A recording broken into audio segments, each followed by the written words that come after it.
شخص کی والدہ بیمار ہو گئی اور وہ اتنی ضعیف ہو گئی، اس کو فالج لگ گیا، نہ اٹھ سکی، نہ بیٹھ سکی، نہ چل سکی۔ تو اس بوڑھی اماں نے اپنے بیٹے سے کہا کہ بیٹا تم ایسا کرو کہ امام احمد بن حنبل رحمۃ اللہ علیہ کے پاس جاؤ اور وہاں جا کر میرے لیے دعا کرو۔ تو اس بیٹے نے کہا کہ اماں جان، اس بڑھاپے پہ آپ کا دماغ بھی چلا گیا ہے؟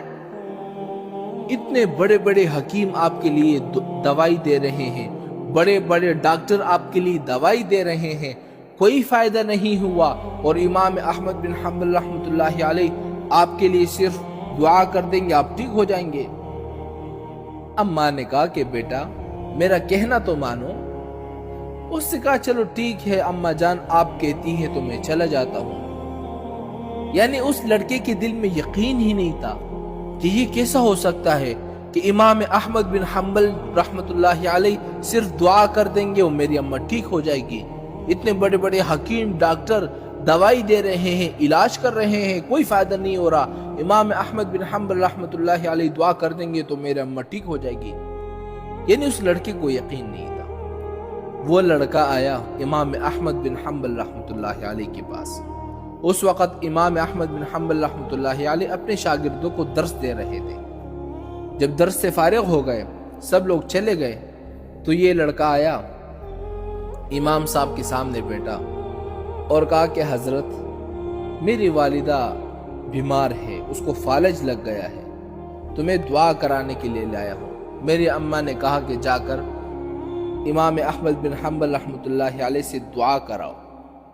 تو امام صاحب نے پوچھا کہ بیٹا تم نے آگے سے کیا جواب دیا؟ تو اس نے کہا کہ امام صاحب میں نے تو اپنے اماں سے یہ کہا کہ اتنے بڑے بڑے حکیم، اتنے بڑے بڑے ڈاکٹر آپ کا علاج کر رہے ہیں، کوئی فائدہ نہیں ہو رہا، اور امام احمد بن حنبل رحمۃ اللہ علیہ صرف دعا کر دیں گے تو آپ ٹھیک ہو جائیں گے۔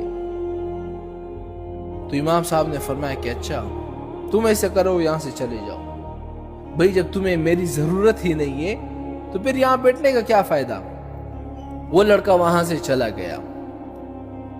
تو جیسے ہی لڑکا وہاں سے اڑ گیا، امام احمد بن حنبل رحمۃ اللہ علیہ نے ہاتھ اٹھائے اور فرمایا اے اللہ، تیرا یہ بندہ میری توہین کر کے جا رہا ہے، اگر تو نے آج میری بات نہیں سنی گی تو پھر کب سنے گا؟ جیسے ہی لڑکا گھر پر پہنچا ہے، ماں گیٹ پر کھڑے ہو کر انتظار کر رہی ہے۔ مسلمانوں، خدا کے لیے دعا مانگنا سیکھو، دعا کا طریقہ سیکھو۔ ایسے نہیں کہ اللہ میرے یہ کام کرتے، وہ کام کرتے، فلاں کام کرتے، دعا مانگنا سیکھو۔ دعا کس طرح کی جاتی ہے یہ امام احمد بن حنبل رحمۃ اللہ علیہ تھے کہ ایک دعا کی وجہ سے وہ فالج عورت ٹھیک ہو گئی۔